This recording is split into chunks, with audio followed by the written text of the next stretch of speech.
Hello students and जय हिंद। I welcome you all to magnet brains competition. एक ऐसा प्लेटफॉर्म जहां पे सारे के सारे कॉम्पिटिटिव एग्जामिनेशंस की प्रिपरेशन आपको एक्सक्लूसिवली फ्री ऑफ कॉस्ट करवाई जाती है। मतलब ये कि यहाँ कभी ऐसा नहीं होता कि आपको किसी भी कॉम्पिटिटिव एग्जामिनेशन का कुछ थोड़ा बहुत कंटेंट जो है एक्सेस करने के लिए मिले और उसके बाद आपसे ये बोला जाए कि भाई बचा हुआ कंटेंट अगर आपने देखना है तो आपको किसी तरीके की कोई फीस देना पड़ेगी या कोई पेड सब्सक्रिप्शन लेना पड़ेगा। ऐसा मैग्नेट ब्रेन्स में नहीं होता। मैग्नेट ब्रेन्स कंपटीशन प्रतिबद्ध है आप लोगों तक सारे वेरियस जो कॉम्पिटिटिव एग्जामिनेशंस होते हैं उनका सारा का सारा quality educational content exclusively free of cost लेकर आने के लिए, जिसकी मदद से आप लोग अपने वेरियस कॉम्पिटिटिव एग्जामिनेशंस की अच्छे से तैयारी कर सकें, अच्छे से अपने आप को प्रिपेयर कर सकें, इन एग्जामिनेशंस को क्लियर कर सकें, क्रैक कर सकें, अच्छे अच्छे पदों पर पहुंचें और देश की तरक्की और उन्नति में आप लोग अपना एक योगदान दे सकें, कंट्रीब्यूशन दे सकें और एक अच्छा करियर बना सकें। यही मैग्नेट ब्रेन्स का ध्येय है और इसी को सामने रखकर, इसी को आगे रखकर मैग्नेट ब्रेन्स आगे बढ़ रहा है। और इसी बात के साथ में, इसी नोट पर हम लोग भी अपने आज के सेशन की शुरुआत करते हैं। तो बच्चों, आज का जो हमारा सेशन है, इस पर्टिकुलर सेशन से हम लोग अलग अलग जो हमारे कॉम्पिटिटिव एग्जामिनेशंस होते हैं इसमें जो जनरल स्टडीज पूछी जाती है वो जनरल स्टडीज का जो पोर्शन है या जो जनरल स्टडीज का जो कंटेंट है उसकी शुरुआत हम लोग आज से कर रहे हैं। और जो पहला सब्जेक्ट हम लोगों को इसमें शुरू करना है उसका नाम है इंडियन पॉलिटी एंड गवर्नेंस। अब सवाल ये उठता है कि आखिर जनरल स्टडीज को रिलीजियसली प्रिपेयर करना वेरियस एग्जामिनेशंस के लिए क्यों जरूरी हो जाता है, क्यों इंपॉर्टेंट हो जाता है। इसकी वजह यह है कि आप लोग जो अलग अलग कॉम्पिटिटिव एग्जामिनेशंस देते हैं, कोई भी एग्जामिनेशन उठा लें, एसएससी ले लें, बैंकिंग ले लें, रेलवे डिफेंस के examinations, RBI, state PSC, UPSC और इसके अलावा भी जो वेरियस अदर एग्जामिनेशंस होते हैं, कोई भी एग्जामिनेशन ऐसा नहीं है जिसमें जनरल स्टडीज ना पूछा जाता हो, जिसमें जीके से क्वेश्चंस वगैरह ना आते हो, हिस्ट्री से, पॉलिटी से, ज्योग्राफी से, इकोनॉमी से, करंट अफेयर्स वगैरह से इनसे क्वेश्चंस ना आते हो। इस तरीके का कोई भी हमारा ऐसा एग्जामिनेशन नहीं होता। तो जनरल स्टडीज वगैरह के बारे में हमको नॉलेज होना इसलिए जरूरी होता है, जनरल स्टडीज के बारे में नॉलेज होना इसलिए इंपॉर्टेंट होता है। एक तो अलग अलग एग्जामिनेशन में पूछा जा रहा है, दूसरा हर एक एग्जामिनेशन में इसका अपना एक वेटेज है। किसी एग्जामिनेशन में बहुत ज्यादा वेटेज होता है, किसी एग्जामिनेशन में जैसे डिफेंस के पेपर्स की बात कर ली जाए, पूरे के पूरे पेपर जो होते हैं वो आपके जनरल स्टडीज वगैरह के होते हैं। तो ना सिर्फ ये आपके सिलेक्शन में एक बहुत इंपॉर्टेंट कारक साबित होता है, बहुत इंपॉर्टेंट फैक्टर साबित होता है, बट साथ ही साथ अब आपका सिलेक्शन होता है तो फिर उसमें आपकी रैंक कैसी आने वाली है, कहीं ना कहीं उसके ऊपर भी जो है एक बहुत इंपॉर्टेंट असर जो है वो हमारे इस पर्टिकुलर ये जो आपका सेक्शन है जनरल स्टडीज के सेगमेंट का होता है। और इसमें भी जो सेक्शन जो सब्जेक्ट हम लोग आज से शुरू करने वाले हैं, जिसके ओवरव्यू के बारे में भी हम लोग बातचीत करेंगे, जिसका नाम है इंडियन पॉलिटी, ये अपने आप में one of the most important subject जो है माना गया है जनरल स्टडीज में। चाहे आप कोई भी एग्जामिनेशन दे रहे हो, आप किसी भी पेपर में बैठ जाएं, आप किसी भी पेपर की तैयारी कर लें, इनमें से किसी भी एग्जामिनेशन के लिए या फॉर दैट मैटर इसके अलावा भी अगर आप किसी दूसरे पेपर की तैयारी करते हैं, ऐसा हो ही नहीं सकता कि अगर जनरल स्टडीज का सेक्शन उसमें है और पॉलिटी से क्वेश्चंस ना आए। अब पॉलिटी जो है इसलिए एक तो इंपॉर्टेंट हो जाता है कि इसमें से क्वेश्चंस आते ही आते हैं, दूसरा ये कि ये सबसे ज्यादा आपका एक वास्ट सब्जेक्ट है, बड़ा सब्जेक्ट है, इसमें से कई सारे क्वेश्चंस बनते हैं, कई जगहों से आते हैं। एंड मोस्ट इंपॉर्टेंटली मोर और लेस ये सब्जेक्ट काफी हद तक स्टैटिक है। कुछ पोर्शंस हैं जो इसमें थोड़े बहुत डायनामिक हैं, वक्त के साथ में चेंज होते रहते हैं, बट मोर और लेस एक जो आपका ये सब्जेक्ट है स्टैटिक है। तो एक बार अगर जैसे आपने पॉलिटी की प्रिपरेशन कर ली, किसी एक बार आपने सीरियसली इस पर्टिकुलर सब्जेक्ट को अगर तैयार कर लिया, तो उसके बाद में फिर आपको कोई पेपर कितनी भी बार देना पड़े या फिर जो भी अलग अलग एग्जामिनेशंस आपको देना पड़े, आप निश्चिंत हो जाएंगे इस पर्टिकुलर सब्जेक्ट को लेकर कि भाई ये तो आता है, इसमें से तो कुछ भी आए वो हम कर लेंगे। तो इसलिए हमारा ये जो सब्जेक्ट है इंडियन पॉलिटी, डजंट मैटर आप कौन से कंपटीशन की तैयारी कर रहे हैं, किस कॉम्पिटिटिव एग्जामिनेशन को ध्यान में रखकर आप अपनी प्रिपरेशन कर रहे हैं, सबके लिए एक बहुत इंपॉर्टेंट बात बन जाती है कि आप इस सब्जेक्ट के ऊपर अपनी कमांड बनाएं, इस सब्जेक्ट के ऊपर आप अपनी पकड़ बनाएं, इस सब्जेक्ट के ऊपर आपकी मास्टरी होनी चाहिए। क्योंकि इसमें से जो क्वेश्चंस वगैरह आते हैं, एक तो काफी बड़ा सब्जेक्ट है तो अलग अलग क्षेत्रों से पूछे जा सकते हैं, और इसमें से जो क्वेश्चंस आते हैं वो आपके लिए कहीं ना कहीं मेक और ब्रेक साबित होते हैं। जैसे मैथ्स वगैरह का सेक्शन आप करोगे, उसमें कैलकुलेशन लगाना पड़ता है। अगर आप रीजनिंग वगैरह करेंगे उसमें भी कैलकुलेशंस वगैरह होते हैं। इंग्लिश में कई बार अगर लेट से कोई वर्ड आ गया, उसका सिनोनिम या एंटोनिम पूछ लिया, तो पता है तो आप कर दोगे, नहीं पता है तो फिर जनरली आप उसको नहीं कर सकते। पॉलिटी के साथ में एक अच्छी बात यह होती है कि मैक्सिमम क्वेश्चंस आपके फैक्चुअल होते हैं, फैक्ट बेस्ड क्वेश्चंस आते हैं, और इसको जल्दी जल्दी जो है आपका सॉल्व किया जा सकता है, और जल्दी जल्दी सॉल्व कर हम लोग एक काफी बड़ी मात्रा में जो है एक तो मार्क्स स्कोर कर सकते हैं और इंश्योर कर सकते हैं कि सब कुछ जो है सही है, और कहीं ना कहीं कॉन्फिडेंस लेवल भी जो है आपका बढ़ जाता है। अगर आप जीके के सेक्शन के साथ शुरुआत करेंगे, पॉलिटी अगर आई, खटाखट सारे के सारे क्वेश्चंस बन गए, तो उसके बाद में अपने आप में कॉन्फिडेंस लेवल बढ़ जाता है और कहीं ना कहीं बड़े हुए कॉन्फिडेंस के साथ में a person can make wonders. ये तो खैर कोई कहने की बात ही नहीं है। तो इसीलिए इस पर्टिकुलर सब्जेक्ट के साथ में हम लोग अपने जनरल स्टडीज के सेक्शन की शुरुआत जो है मैग्नेट ब्रेन्स कंपटीशन पर कर रहे हैं। एंड एक बात के लिए मैं आपको इंश्योर कर सकता हूं, मैग्नेट ब्रेन्स कंपटीशन पर इंडियन पॉलिटी के वीडियोस वगैरह एक बार आपने देख लिए, अच्छे से आपने इनको प्रिपेयर कर लिया, then it is my guarantee कि पॉलिटी से फिर किसी भी तरीके का क्वेश्चन वगैरह आए आपसे बन जाएगा, आप इसको कर लेंगे। तो आपने सिर्फ करना यह है, मैग्नेट ब्रेन से जुड़े रहना है, रिलीजियसली कंसिस्टेंसी के साथ में वीडियोस आपने फॉलो करने हैं, इनको देखकर अपनी प्रिपरेशन करनी है और you have to then you are going to rock the paper, that is something that I can guarantee. तो ये हुई आपकी, हम लोग आपका जनरल स्टडीज क्यों इंपॉर्टेंट होती है और जनरल स्टडीज में भी हम लोग आखिर इंडियन पॉलिटी के साथ में क्यों शुरुआत कर रहे हैं। अब इंडियन पॉलिटी में हमको पढ़ना क्या क्या है उसकी जरा बात कर लेते हैं। इंडियन पॉलिटी में आखिर आपका जो सिलेबस है इसमें क्या क्या आने वाला है, क्या क्या हम लोग देखने वाले हैं, क्यों देखने वाले हैं, एग्जाम पॉइंट ऑफ व्यू से क्यों इंपॉर्टेंट है, इन सारी चीजों के बारे में हम लोग थोड़ा बातचीत करते चलेंगे। एंड उसके और साथ ही साथ इसमें वेरियस जो दूसरे एनेक्डोट्स आते हैं उस पर भी हम लोग डिस्कशन करते चलेंगे। चले तो शुरू करते हैं। ऐसे सबसे पहला सेक्शन जो हमको इंडियन पॉलिटी में पढ़ना है या भारतीय राज्य व्यवस्था जो आप अगर हिंदी में कहना चाहते हैं इसमें पढ़ना है, वो है हमारा कॉन्स्टिट्यूशनल फ्रेमवर्क, जिसको हम लोग कई बार संवैधानिक ढांचा भी बोलते हैं। तो कॉन्स्टिट्यूशनल फ्रेमवर्क जो ये सेक्शन है इसमें क्या क्या चीजें आ जाती हैं। सबसे पहला जो पोर्शन है या सबसे पहला जो टॉपिक हमको पढ़ना है वो आता है कॉन्स्टिट्यूशन का हिस्टोरिकल बैकग्राउंड, फिर आता है making of the constitution and then salient features of the constitution.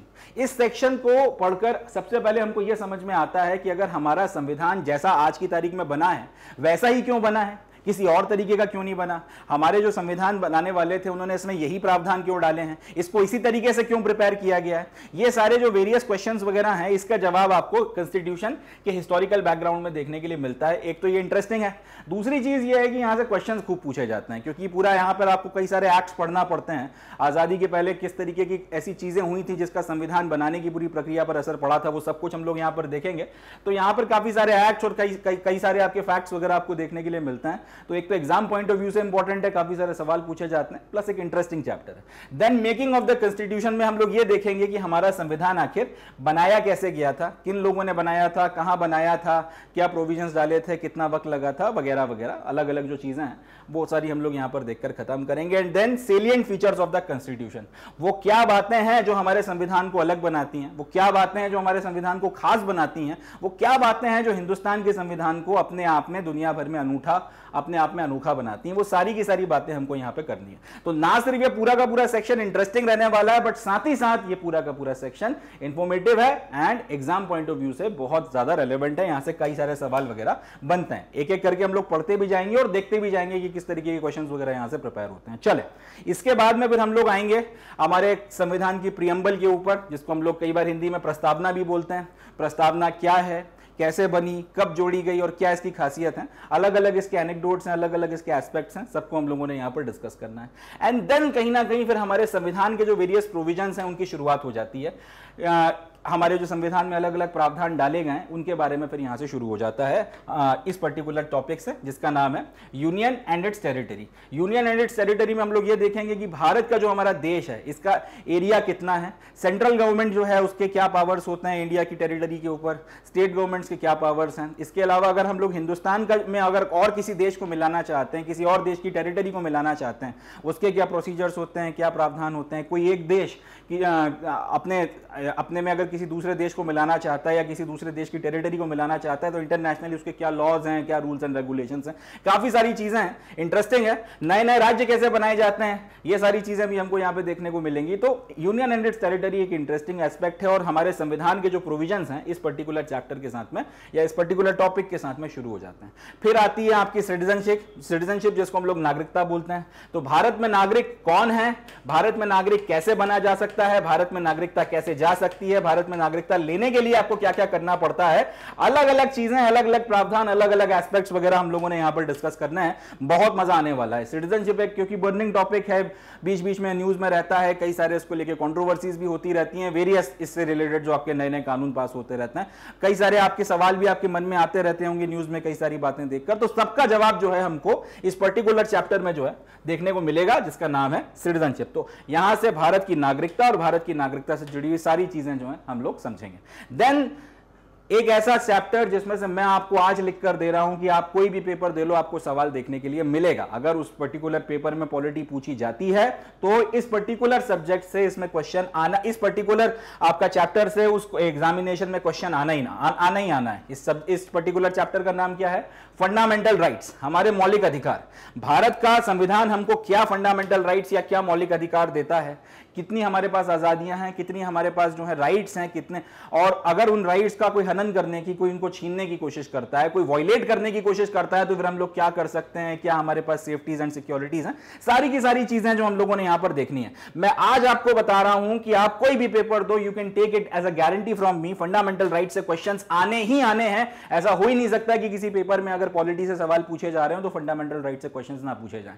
And यहां मैग्नेट ब्रेन से आपको इंश्योर कर सकता हूं, अगर आप लोग इस चैप्टर्स को हमारे साथ रिलीजियसली पढ़ते हैं, इसके लेक्चर्स को आप रिलीजियसली फॉलो करते हैं, you can take it as a guarantee, कोई भी सवाल फंडामेंटल राइट से आ जाए आप कर लोगे।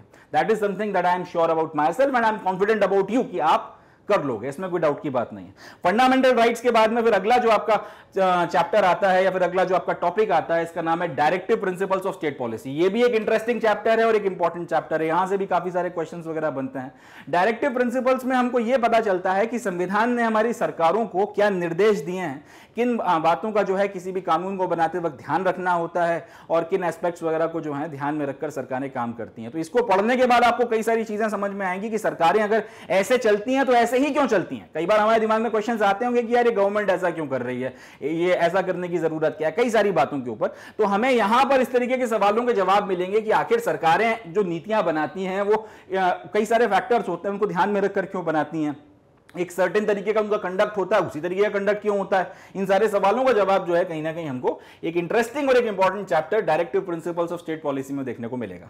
फिर आती हैं fundamental duties. No doubt about this fact कि अगर संविधान ने आपको अधिकार दिए हैं तो फिर आपके कुछ कर्तव्य भी होते हैं, और यही जो कर्तव्य वगैरह हैं उनके बारे में हम लोग फंडामेंटल ड्यूटीज के चैप्टर में पढ़ेंगे। फंडामेंटल ड्यूटीज क्या हैं, कब जोड़ी गई, इनका क्या रेलेवेंस बनता है, क्या इनके पीछे का तर्क या लॉजिक था, और कैसे एक आदर्श नागरिक बनने के लिए अपने राइट्स के प्रति सचेत होने के साथ साथ हमको हमारी ड्यूटीज के बारे में भी पता होना चाहिए। ये सारी बातें हम लोग यहाँ पर देखेंगे। एंड येट अगेन किस तरीके के क्वेश्चन यहाँ से बनते हैं वेरियस एग्जामिनेशन के लिए, वो सारी चीजें भी हम लोग देखते चलेंगे। देन आता है एक बहुत इंपॉर्टेंट चैप्टर या फिर एक बहुत इंपॉर्टेंट टॉपिक जिसका नाम है अमेंडमेंट ऑफ द कॉन्स्टिट्यूशन। अब देखिए, दुनिया में कोई भी चीज परफेक्ट तो नहीं होती। भारत का संविधान भी जो है बना है, इस अपने आप में अनूठा है, अपने आप में यूनिक है, बहुत से इसमें एस्पेक्ट्स हैं जो बड़े शानदार हैं, बड़ी अच्छी अच्छी चीजें हैं, एडमायरेशन करने वाली बातें हैं, मगर फिर भी दुनिया में कोई भी चीज जो है परफेक्ट नहीं होती। और वो बात आप पर भी लागू होती है, मुझ पर भी लागू होती है, भारत के संविधान पर भी लागू होती है और हर चीज पर लागू होती है कि कोई भी चीज जो है परफेक्ट नहीं होती। तो ये बात हमारे संविधान बनाने वालों को भी पता थी कि वक्त के साथ में कई सारे जो प्रावधान डाले गए, हो सकता है वो आज से 50 साल बाद रेलेवेंट ना रह जाए, उनका कोई उपयोग ना रह जाए, हो सकता है उसमें बदलाव की जरूरत पड़े, हो सकता है कि इसमें कई सारी चीजें जो है वक्त के साथ में समझ में आए कि ठीक नहीं है, इनको बदलना पड़े। तो इसके लिए अब आपको कुछ प्रावधान करना पड़ेगा जिसके तहत आप संविधान में बदलाव वगैरह कर सकते हैं। और ये बदलाव वगैरह लाने के लिए संविधान में संशोधन करने की जो प्रक्रिया होती है, इसी को आपका अमेंडमेंट बोला जाता है। अब अमेंडमेंट कैसे किया जाता है, किन परिस्थितियों में किया जाता है, क्या बातें जो है इसका ध्यान रखना पड़ता है, वो सारी की सारी चीजें हम लोग यहां पर देखेंगे। इंपॉर्टेंट टॉपिक है, इसमें से भी काफी क्वेश्चंस वगैरह बनते हैं। कई बार आपको अमेंडमेंट ऑफ द कॉन्स्टिट्यूशन आपके जो पॉलिटी के स्टूडेंट्स होते हैं या पॉलिटी के प्रोफेसर्स होते हैं, उनके फेवरेट टॉपिक्स में से एक है। तो कई बार आपको ऐसा भी होता है कि पूरा का पूरा पेपर आपका अमेंडमेंट के क्वेश्चन से भर दिया। तो पॉइंट यह है कि इंपॉर्टेंट टॉपिक रहने वाला है और आपको यहां से काफी सारे सवाल वगैरह देखने के लिए मिलेंगे। देन आता है basic structure of the constitution. एक बार जब हम लोग अमेंडमेंट को पढ़ लेंगे, अमेंडमेंट को समझ लेंगे, तो उससे फिर हमको समझ में आएगा, इट विल मेक सेंस की basic structure of the constitution क्या होता है। तो कहीं ना कहीं ये टॉपिक्स आपके कोरिलेटेड हैं या इंटरमिंगल्ड है, इनके बारे में हम लोग आगे बातचीत करेंगे।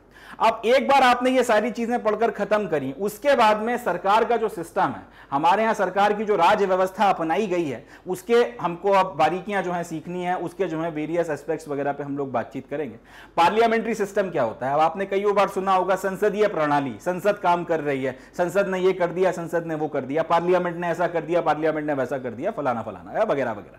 तो पार्लियामेंट्री सिस्टम होता क्या है, पार्लियामेंट्री सिस्टम ही क्यों अडॉप्ट किया गया, पार्लियामेंट्री सिस्टम की क्या खासियत थी, पार्लियामेंट्री सिस्टम कहां से अडॉप्ट किया गया, वगैरह वगैरह बेसिक जो बातें हैं, जो सारी की सारी चीजें हमको देखनी है, वो सब हम लोग यहां पर देखेंगे। और फिर वही बात हर चैप्टर के बाद कि इसमें से फिर किस तरीके के सवाल बनते हैं, किस तरीके के क्वेश्चंस वगैरह यहां से पूछे गए।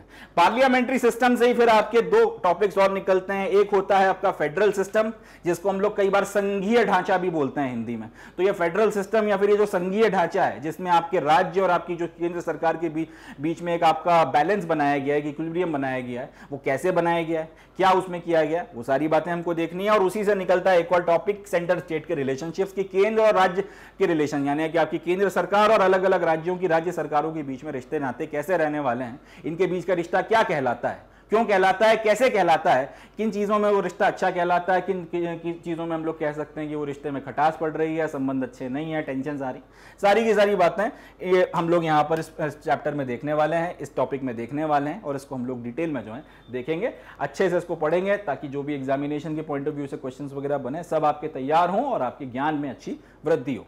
इसी से फिर आपका अगला टॉपिक आता है कि राज्यों के आपस में क्या रिलेशनशिप्स हैं, इंटर स्टेट रिलेशनशिप्स वगैरह किस तरीके से हैं, ये भी हम लोग यहां पे पढ़ेंगे। और फिर इस पूरे के पूरे सेक्शन का, ये जो पूरा का पूरा हमने सेक्शन की हम लोग बात कर रहे हैं, सिस्टम ऑफ गवर्नमेंट, इसका शायद सब एग्जाम पॉइंट ऑफ व्यू से सबसे सबसे सबसे ज्यादा इंपॉर्टेंट टॉपिक आता है, जिसका नाम है इमरजेंसी प्रोविजंस। आपकी आपातकालीन प्रावधान वगैरह क्या है। देश में अगर किसी भी तरीके की कोई आपदा आती है, कोई भी तरीके की समस्या आती है और अगर इमरजेंसी लगाने की नौबत आ जाती है, तो इमरजेंसी क्या होती है, कैसे लगाई जाती है, कितने तरीके की होती है, कौन लगाता है, कौन हटाता है, सारे के सारी बातें हम लोगों ने यहां से करनी है। एंड येट अगेन एक बहुत इंपॉर्टेंट टॉपिक है, बहुत हाई प्रोबेबिलिटी है कि जो भी एग्जामिनेशंस वगैरह आप दें उसमें इमरजेंसी प्रोविजन से कम एक सवाल जो है आपको देखने को मिलेगा, कम से कम। ज्यादा से ज्यादा और भी क्वेश्चंस आपको देखने को मिल सकते हैं, बट मिनिमम से मिनिमम आपको कम से कम यहां पे एक क्वेश्चन देखने के लिए मिलेगा। दैट इज समथिंग जिसकी बहुत ज्यादा हाई संभावना है, बहुत ज्यादा हाई प्रोबेबिलिटी है। तो बहुत इंटरेस्टिंग, बहुत इंपॉर्टेंट टॉपिक है और इस तरह से पढ़ेंगे, इसके एक एक एस्पेक्ट को इस तरह से कवर करेंगे कि दुनिया जहां से फिर इसमें कोई भी सवाल आ जाए, मैग्नेट ब्रेन्स के मेरे बच्चों से इसका क्वेश्चन बनेगा, चाहे वो किसी भी एग्जामिनेशन में पूछा जाए। चले आगे बढ़ते हैं। तो एक बार हम लोगों ने ये जो सिस्टम ऑफ गवर्नमेंट का जो हमारा पोर्शन है करके खत्म किया, उसके बाद हम लोग पढ़ना शुरू करेंगे केंद्र सरकार के बारे में, सेंट्रल गवर्नमेंट के बारे में। सेंट्रल गवर्नमेंट क्या है, उसके कितने एलिमेंट्स होते हैं, इन सब चीजों को फिर हमको यहां पे डिस्कस करना है, जिसमें एक बहुत इंपॉर्टेंट टॉपिक है प्रेसिडेंट। और ये टॉपिक अभी बर्निंग टॉपिक भी है, क्योंकि अभी अभी हमारी नई जो राष्ट्रपति जी हैं वो चुनी गई हैं। तो कहीं ना कहीं अभी जो रिसेंट में एग्जामिनेशंस आपके होने वाले हैं 6-8 महीनों में, इसमें प्रेसिडेंट से रिलेटेड काफी सारे सवाल बनने की संभावना बनती है। भारत का राष्ट्रपति और उसकी रिलेटेड पावर्स, कैसे उनको अपॉइंट किया जाता है, कैसे हटाया जाता है, प्रेसिडेंट का इलेक्शन कैसे होता है, और वगैरह वगैरह अलग अलग जो चीजें हैं, इनके अलग अलग एस्पेक्ट्स वगैरह सब हम लोगों ने डिस्कस करना है। प्रेसिडेंट के बाद में फिर वाइस प्रेसिडेंट के बारे में बात करनी है, एंड देन हमें बात करनी है प्राइम मिनिस्टर के बारे में, कैसे चुनाव होता है, क्या पावर्स होती हैं, किस तरह से इनको लाया जा सकता है, किस तरह से हटाया जा सकता है, क्या ये कर सकते हैं, क्या ये नहीं कर सकते, संविधान ने कहां इनके हाथ बांधे हैं, कहां इनको छूट दी है, सारी चीजें जो हमको यहां पे डिस्कस करनी है। प्राइम मिनिस्टर हैं तो प्राइम मिनिस्टर के फिर आपके मंत्री भी होते हैं। तो मंत्रियों का जो आपका पूरा सेंट्रल काउंसिल ऑफ मिनिस्टर है, जो केंद्रीय मंत्री हैं आपके, मंत्री परिषद जो होती है, केंद्रीय मंत्री परिषद जो होती है, सेंटर के जितने भी आपके मिनिस्टर्स वगैरह होते हैं, उनके बारे में हम लोगों ने बातचीत करनी है। एंड देन आता है शायद पॉलिटी का सबसे बड़ा यूनिट या सबसे बड़ा जो चैप्टर है, सबसे बड़ा जो आपका टॉपिक है, सबसे बड़ा जो सेक्शन है, वो जिसका नाम है इंडियन पार्लियामेंट। इंडियन पार्लियामेंट भी एक ऐसा टॉपिक है जहां से भर भर के सवाल पूछे जाते हैं, बड़ी मात्रा में क्वेश्चंस आते हैं। और ये टॉपिक इसलिए इंपॉर्टेंट हो जाता है क्योंकि कहीं ना कहीं हमें संसद की कार्यप्रणाली के बारे में, संसद किस तरह से काम करती है, उसके बारे में पता चलता है। आप लोग कई बार न्यूज में सुनते रहते होंगे, संसद में हंगामा हो गया, संसद इतने वक्त के लिए स्थगित, संसद में ये बिल पास हो गया, फिर ये हो गया, ऐसा हो गया, वैसा हो गया, राष्ट्रपति जी ने आपका संबोधन दिया है, बजट आ रहा है, वगैरह वगैरह जितनी भी चीजें हैं। तो ये सारी की सारी बातें कि ये क्यों हो रहा है, ये कैसे हो रहा है, क्या प्रक्रिया है, सब बातों के बारे में हम लोग ये जो चैप्टर है पार्लियामेंट, इसमें डिस्कस करेंगे। ये जो टॉपिक है पार्लियामेंट, इसमें हम लोग इसको डील करेंगे। इंटरेस्टिंग है, इंपॉर्टेंट है, एंड येट अगेन यहां से भी काफी सारे सवाल बनते हैं। प्लस कहीं ना कहीं आपको एक जागरूक नागरिक बनाने की प्रति भी की तरफ भी लेकर जाता है, क्योंकि आपको काफी सारी चीजें जो हो रही होती हैं, जो जनरली आम नागरिकों को नहीं पता होती, उसके बारे में पता चलता है। फिर आता है सुप्रीम कोर्ट, फिर एक इंपॉर्टेंट टॉपिक है, क्योंकि सुप्रीम कोर्ट हमेशा न्यूज में किसी ना किसी वजह से बना रहता है। कोई ना कोई जजमेंट या तो दिया है, या कोई ना कोई केस उनके पास गया है, उसको लेके कोई ना कोई ऑब्जर्वेशन उन्होंने दे दिया है, इन सारी चीजों को के चलते सुप्रीम कोर्ट हमेशा न्यूज में रहता है। एक बहुत पावरफुल इंस्टीट्यूशन है, एक बहुत आप कह सकते हैं कि संविधान की द्वारा बनाई गई या संविधान ने जिन संस्थाओं को सबसे ज्यादा शक्तियां दी हैं उनमें से एक हमारा सुप्रीम कोर्ट है। तो सुप्रीम कोर्ट का क्या स्ट्रक्चर है, किस तरीके से जजेस का अपॉइंटमेंट होता है, क्या सुप्रीम कोर्ट की पावर्स हैं, क्या सुप्रीम कोर्ट के डूज हैं, क्या वो कर सकता है, और क्या इसके डोंट्स हैं, क्या वो नहीं कर सकता, क्या किस लेवल तक जो है वो जा सकता है, कहां पर उसको अपने कदम रोकने पड़ते हैं, क्या रिलेशनशिप्स होते हैं सुप्रीम कोर्ट और पार्लियामेंट के बीच में या सुप्रीम कोर्ट और सरकार के बीच में, सारी चीजों को जो है हम लोगों ने यहां पर एक एक करके डिस्कस करना है। यहां से भी काफी सवाल आते हैं, तो इसको भी जो है हम लोग एकदम अच्छे से डिटेल में पढ़ेंगे ताकि कोई भी सवाल यहां से पूछा जाए आप लोगों से करते बन सके। एक बार जब हम लोगों ने सेंट्रल गवर्नमेंट देख ली तो उसके बाद में फिर हमको स्टेट गवर्नमेंट की भी बात करनी है, क्योंकि देश में दो तरीके की सरकारें चल रही हैं, एक आपका केंद्र में सेंट्रल गवर्नमेंट की सरकार चल रही है और दूसरा आपका स्टेट्स पे या फिर राज्यों के लेवल पर राज्य सरकारें या फिर स्टेट गवर्नमेंट चल रही हैं। तो जिस तरीके से हम लोगों ने सेंट्रल गवर्नमेंट की बात करी थी और सेंट्रल गवर्नमेंट के अलग अलग एस्पेक्ट्स या एलिमेंट्स को देखा था, उसी तरह से हम लोग स्टेट गवर्नमेंट्स की बात करेंगे और स्टेट गवर्नमेंट के क्या क्या एलिमेंट होते हैं इनकी बात करेंगे। इसमें हमको गवर्नर के बारे में पढ़ना है, चीफ मिनिस्टर के बारे में पढ़ना है, स्टेट का जो आपका मंत्री परिषद होता है, स्टेट काउंसिल ऑफ मिनिस्टर्स, उनके बारे में पढ़ना है, स्टेट का जो आपका लेजिस्लेचर होता है जिसको हम लोग लेजिस्लेटिव असेंबली या फिर हिंदी में विधानसभा भी बोलते हैं, इसके बारे में बातचीत करनी है। एंड देन आता है हाई कोर्ट, जिस तरह से आपका सेंटर में सुप्रीम कोर्ट है उसी तरह स्टेट्स में आपका हाई कोर्ट है, इसके बारे में बातचीत करनी है। तो कहीं ना कहीं जब आप इसको पढ़ोगे, एक बार सेंट्रल गवर्नमेंट खत्म करने के बाद आप पाओगे कि मोर और लेस राज्य के लेवल पर ये सारी की सारी चीजें एक तरीके से मिरर इमेज जो है सेंट्रल गवर्नमेंट का निकल कर आती हैं स्टेट लेवल पर। यहां से भी काफी कुछ हमको सीखने को मिलेगा और अपने अपने राज्यों के बारे में, राज्यों में जो चीजें चल रही होंगी उसको लेकर हमारी अवेयरनेस जो है ज्यादा बढ़ेगी। और खास तौर पर आपके जो स्टेट के एग्जामिनेशन होते हैं, स्टेट लेवल के ऊपर जो एग्जामिनेशंस वगैरह होते हैं, उसके लिए ये सारे के सारे टॉपिक्स आपके काफी ज्यादा काम आएंगे, क्योंकि governor, chief minister, state council of minister, state legislature, high court, कहीं ना कहीं स्टेट लेवल पर जो है बहुत सवाल यहां से बनते हैं और आपकी बहुत सारे सवाल यहां से बनते हैं और काफी अच्छा जो है आप स्कोर कर पाएंगे स्टेट लेवल के एग्जामिनेशंस में खास तौर पे। चले, एक बार ये हो गया, उसके बाद में भारत के संविधान की एक बड़ी यूनिक व्यवस्था है। हम लोगों ने हमारे यहाँ एक गवर्नमेंट का थर्ड टियर जो है वो दे रखा है। जनरली आपको जहां पे भी सरकारें चलती हुई मिलती हैं संविधान के बेसिस पर, वहां पर या तो एक सिंगल टियर की गवर्नमेंट होती है कि एक ही गवर्नमेंट है वो पूरा देश चला रही है, या फिर आपको दो टियर गवर्नमेंट देखने को मिलती है कि अगर आपका सेंटर पर है और एक आपका स्टेट के लेवल पर है। भारत का अकेला ऐसा संविधान है जिसने इसमें एक और टियर जोड़ा है, एक और जो है आपकी लेयर जो है गवर्नमेंट की जोड़ी है, जिसको बोला जाता है लोकल गवर्नमेंट। लोकल लेवल पर यानी कि ग्रामीण लेवल पर जो आपकी पंचायतें वगैरह बनाई गई हैं, पंचायतें किस तरह से आपका काम करती हैं, और आपका जो शहर के लेवल पर आपकी जो म्युनिसिपैलिटीज बनाई गई हैं वो किस तरह से काम करती हैं, या इसको सिंपल भाषा में बोलें कि शहरी क्षेत्र में और ग्रामीण क्षेत्र में लोकल गवर्नमेंट किस तरह से काम करती है, उसके बारे में हमको बात करना है। पंचायती राज और म्युनिसिपैलिटीज इसलिए इंपॉर्टेंट है और यहां से सवाल इसलिए ज्यादा बनते हैं क्योंकि भारत के संविधान का अपने आप का एक यूनिक फीचर है। हमारे बाद किसी और ने हमसे कॉपी किया हो, मगर जब हम लोगों ने पंचायती राज की व्यवस्था को ऐड किया था और हमारी सरकार का जो दो टियर का सिस्टम चल रहा था, two tier of government system जो चल रहा था, उसमें जब ये थर्ड टियर ऑफ गवर्नमेंट जोड़ा गया था, तब हिंदुस्तान अकेला ऐसा देश था जिसने ग्रास रूट लेवल पर डेमोक्रेसी को लेकर इतना शानदार प्रयोग किया था और इसके अच्छे नतीजे भी निकले हैं। ऐसा भी नहीं है कि ये सिर्फ आपका प्रयोग पेपर पर रहा हो, ग्रास रूट लेवल पर इसके बहुत अच्छे नतीजे निकल कर आए, इसलिए इंपॉर्टेंट टॉपिक है और एग्जामिनर्स का भी फेवरेट है। यहां से काफी क्वेश्चन आपको इसके चलते देखने के लिए मिलते हैं, पंचायती राज एंड लोकल आपका म्युनिसिपैलिटीज वगैरह का, और ये सब कुछ आपका लोकल गवर्नमेंट में कवर होता है।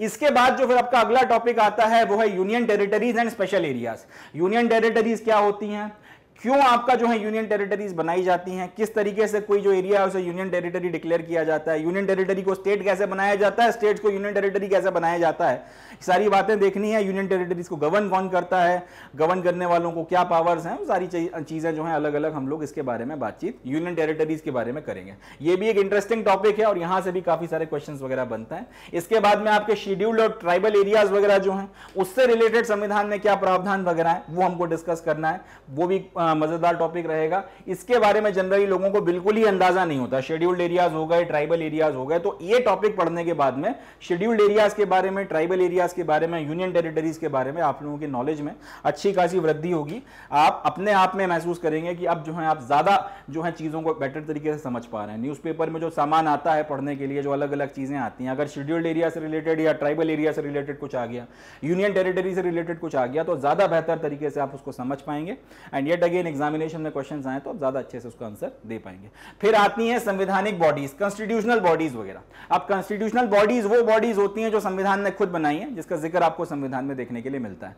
तो कौन कौन सी बॉडीज कॉन्स्टिट्यूशन ने बनाई है, यही बॉडीज क्यों बनाई गई, इनको क्या पावर दिया गया है, क्या जरूरत थी कि संविधान में इनका जिक्र करना पड़ गया या फिर संविधान में जो है इनके बारे में मेंशन किया गया, जिसके चलते ने कॉन्स्टिट्यूशनल बॉडीज बोला जाता है। एक तो इन सारे सवालों के जवाब, और उसके बाद फिर इन वेरियस कॉन्स्टिट्यूशनल बॉडीज का जो भी आपका कार्यक्रम होता है, किस तरह काम करती हैं, क्या पावर्स हैं, उन सब चीजों को हमको डिस्कस करना है। पहला टॉपिक जो हम लोग इसमें करके खत्म करेंगे वो है इलेक्शन कमीशन। फिर आता है आपका यूनियन पब्लिक सर्विस कमीशन, जिसको शॉर्ट में हम लोग यूपीएससी बोलते हैं। फिर आपकी स्टेट पब्लिक सर्विस कमीशन, जिसको हम लोग स्टेट पीएससी बोलते हैं, क्या पावर्स हैं, किस तरह से सारे एग्जाम्स लेती हैं, रिक्रूटमेंट क्या होता है, सारी बातें देखेंगे।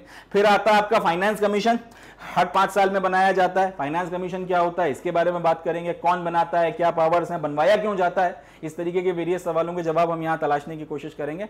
देन आती हैं आपकी बड़ी इंपॉर्टेंट बॉडीज जो बहुत ज्यादा न्यूज में रहती हैं और इनके बारे में काफी सारे सवाल वगैरह जो हैं वक्त वक्त पर पूछे जाते रहे हैं, काफी सारे यहां से क्वेश्चंस बनते हैं। सबसे पहला आपका नेशनल कमीशन फॉर एसटीज या national commission for scheduled tribes, फिर आपका national commission for backward classes, तीसरा है आपका goods and service tax council, and चौथा है नेशनल कमीशन फॉर एसटीज। ये सारी की सारी संस्थाएं लगातार न्यूज में बनी रहती हैं, कुछ ना कुछ इसमें से जो है आता रहता है, कोई अपॉइंटमेंट हो रहा है या आपका कोई इसमें नया प्रावधान जोड़ा गया है, कुछ इन्होंने सरकार से मांग करी है, कहीं सरकार ने इनसे बोला है कुछ करने के लिए, तो कहीं ना कहीं न्यूज में बने रहते हैं। इनके अब लेके क्या प्रावधान वगैरह हैं, किस तरह से इसमें किसी का अपॉइंटमेंट होता है, ये क्या कर सकते हैं, क्या नहीं कर सकते, क्या पावर्स होती हैं, क्या इनकी अलग अलग प्रिविलेजेस होते हैं, सारी चीजों के बारे में हम लोगों ने बातचीत करनी है। तो एक तो आपका national commission for scheduled tribes, backward classes and scheduled caste के बारे में सवाल बनते ही बनते हैं, प्लस आपका जो जीएसटी वगैरह है, जो एक आपका नया टॉपिक है, जो आपका जीएसटी काउंसिल वगैरह जो है, ये आपका लेटेस्ट एडिशन है, इसके बारे में भी जो है काफी कुछ आपको देखने के लिए मिलता है, काफी सारे क्वेश्चंस यहां से भी बनते हैं, न्यूज में भी ये चीज बनी रहती है, तो इसके बारे में भी जो है हम लोग बातचीत करेंगे। इसके बाद में फिर आपका special officers for linguistic minorities क्या होता है, controller and auditor general of India, जिसको हम लोग शॉर्ट में कई बार कैग बोल देते हैं, इसका क्या फंक्शन है, अटॉर्नी जनरल ऑफ इंडिया किसको कहते हैं, advocate general of the state कौन होता है, अलग अलग चीजों के बारे में, इन अलग अलग एस्पेक्ट के बारे में हम लोगों ने बातचीत करनी है। सबके सब इंटरेस्टिंग टॉपिक हैं, सबका जिक्र संविधान में देखने को मिलता है, तो कहीं ना कहीं रेलेवेंट है, इंपॉर्टेंट है, एग्जाम पॉइंट ऑफ व्यू से भी इंपॉर्टेंट है और इनके बारे में हमको पता होना भी चाहिए। एक बार जब हम लोगों ने ये देख लिया, उसके बाद में फिर बात हम लोग करेंगे नॉन कॉन्स्टिट्यूशनल बॉडीज के बारे में। नॉन कॉन्स्टिट्यूशनल बॉडीज का मतलब वो बॉडीज जिनका जिक्र आपको संविधान में तो देखने के लिए नहीं मिलता, या संविधान जब बना रहा तब वो बॉडीज वगैरह संविधान में नहीं थी, बाद में आपको जरूरत लगी कि यार किसी पर्टिकुलर काम के लिए आपको एक संस्था की जरूरत है, तो आपने कोई कानून पास करके उसको बना दिया, या कोई एग्जीक्यूटिव या प्रशासनिक ऑर्डर आपने सरकार ने निकाला और उसकी मदद से बना दिया।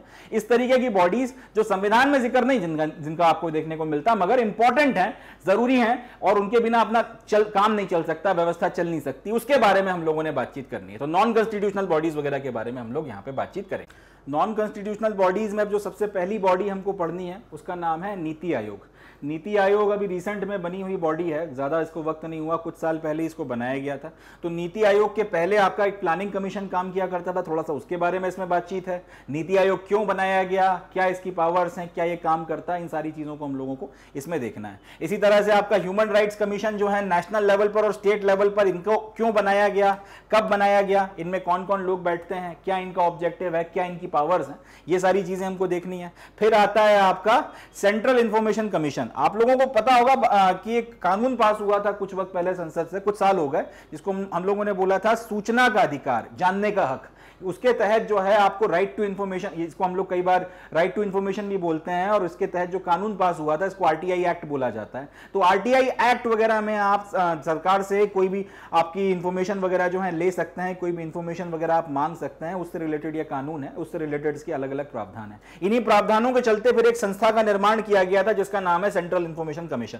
तो ये सेंट्रल इंफॉर्मेशन कमीशन कैसे काम करती है, आरटीआई एक्ट के तहत में इसको क्या पावर्स मिली है, क्या इसके फंक्शंस हैं, सेंट्रल इंफॉर्मेशन कमीशन में कौन बैठता है, वगैरह वगैरह, इन सारी चीजों के बारे में हमको बात करनी है। यहां से तो बकायदा आपके कुछ पेपर्स होते हैं जिसमें आरटीआई एक्ट जो है पूरा का पूरा पूछा जाता है, आपके सिलेबस में जो है आरटीआई एक्ट जो है मेंशन रहता है। तो अब आरटीआई एक्ट के तहत में क्योंकि आपने सेंट्रल इंफॉर्मेशन कमीशन को बनाया है, तो इसमें से फिर जो है बहुत सारे सवाल वगैरह आते हैं, इसलिए इसको भी हम लोग डिटेल में देखकर खत्म करेंगे। और इसमें से भी फिर अब कितने भी तरह के सवाल बन जाए, सारे क्या क्या पूछा जा सकता है, सब कुछ डिस्कस करेंगे। And then I can again फिर वही बात जो मैंने आपसे कही कि मैग्नेट ब्रेन से आपने इसको अगर एक बार तैयार किया, मेरा कोई भी स्टूडेंट उसके बाद इससे किसी भी तरीके का सवाल आए उसको सॉल्व कर जाएगा। जिस तरह से आपका सेंट्रल लेवल पर इंफॉर्मेशन कमीशन है, उसी तरह से स्टेट लेवल पर भी इंफॉर्मेशन कमीशन होता है।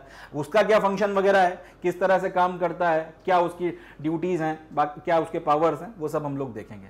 इसके ऊपर एक संस्था, इसी तरह से एक दो संस्थाएं होती हैं, सेंट्रल विजिलेंस कमीशन, जिसको शॉर्ट में हम लोग कई बार सीवीसी बोलते हैं, हिंदी में उसको केंद्रीय सतर्कता आयोग बोला जाता है। इसके बारे में हम लोगों ने बातचीत करनी है। सेंट्रल विजिलेंस कमीशन हालांकि उतना न्यूज में रहता नहीं है, मगर बड़ी पावरफुल संस्था है।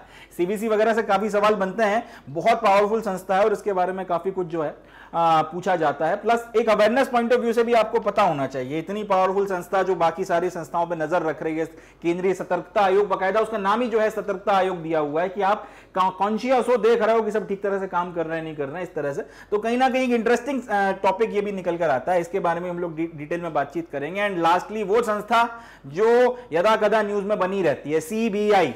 बात बात पे आप लोग न्यूज में सुनते होंगे कि इसके लिए सीबीआई की जांच की मांग की गई है, इसमें सीबीआई इंक्वायरी की मांग की गई है, सीबीआई ने ये रिपोर्ट फाइल करी सीबीआई को, इस चीज के लिए कोर्ट ने ये निर्देश दिए, ये बोला ये ऐसा बोला, ये सारी बातें होती रहती हैं। तो सेंट्रल ब्यूरो ऑफ इन्वेस्टिगेशन है क्या चीज? सेंट्रल ब्यूरो ऑफ इन्वेस्टिगेशन क्या है, क्या करती है, क्या पावर्स हैं, कब बनी थी, क्या उसमें जो लोग जाते हैं उनके क्या क्वालिफिकेशंस होते हैं, कैसे सिलेक्शंस होता है, वगैरह वगैरह अलग अलग चीजें हैं। इनके बारे में हम लोगों ने बातचीत करनी है डिटेल में, जो है इसको हम लोग अच्छे से देखकर खत्म करेंगे, क्योंकि इसमें से काफी सारी चीजें पूछी जाती हैं।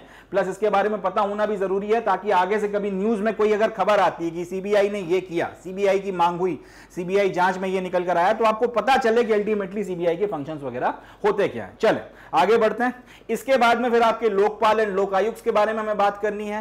नेशनल इन्वेस्टिगेशन एजेंसी है एनआईए, इसका भी काफी ज्यादा जिक्र जो है आजकल न्यूज में आने लगा है। एनआईए की क्या पावर्स हैं, क्या प्रिविलेजेस हैं, सीबीआई से किस तरीके से ये लोग अलग होते हैं, सीबीआई और एनआईए के बीच में किस तरीके का तालमेल है, सेंट्रल ब्यूरो ऑफ इन्वेस्टिगेशन ऐसे कौन से काम करती है जो एनआईए नहीं करती, एनआईए ऐसे कौन से काम करती है जिसमें सीबीआई हाथ नहीं डालती। ये सारे सवाल वगैरह जो है, जो इंटरेस्टिंग भी हैं, जिसके बारे में पता भी होना चाहिए, एग्जाम पॉइंट ऑफ व्यू से भी इनका रेलेवेंस बनता है, सबको हम लोग जो है डिटेल में देखेंगे। And lastly national disaster management authority NDMA, इसके बारे में भी हम लोगों ने बातचीत करनी है। ये टॉपिक इसलिए इंपॉर्टेंट हो गया है क्योंकि कोविड की जो हमारी 2 लहरें गई हैं, उसके बाद नेशनल डिजास्टर मैनेजमेंट अथॉरिटी की पावर्स को काफी बढ़ाया गया है। काफी ज्यादा इन लोगों ने जो है कोविड के वक्त में प्रोएक्टिवली काम किया था, काफी सारी चीजें वगैरह हुई थी, बहुत से जो है आपका इनके फंक्शंस वगैरह एकदम से हाईलाइट हुए थे, लाइमलाइट में आए थे। तो ये भी एक इंपॉर्टेंट टॉपिक है आज की तारीख में एग्जामिनर्स पॉइंट ऑफ व्यू से, इसमें से भी जो है काफी कुछ पूछा जा सकता है। तो ये सारी चीजें जो है हम लोगों को तैयार करनी है। मोर और लेस पॉलिटी वगैरह में ये सब कुछ जो है आपको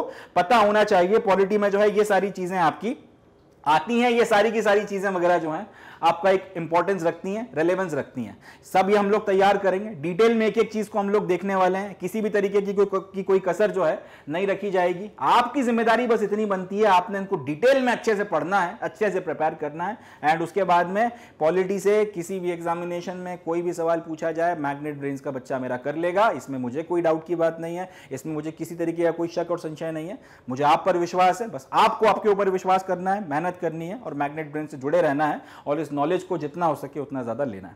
तो इसी नोट पर जो है हम लोग अपना सेशन आज समाप्त करते हैं। नेक्स्ट सेशन से अब हम लोग कॉन्स्टिट्यूशन का हिस्टोरिकल बैकग्राउंड है, उसका जो पहला चैप्टर है हिस्टोरिकल बैकग्राउंड का, हिस्टोरिकल फ्रेमवर्क का, उसके साथ में अपने डिस्कशन वगैरह की शुरुआत करेंगे।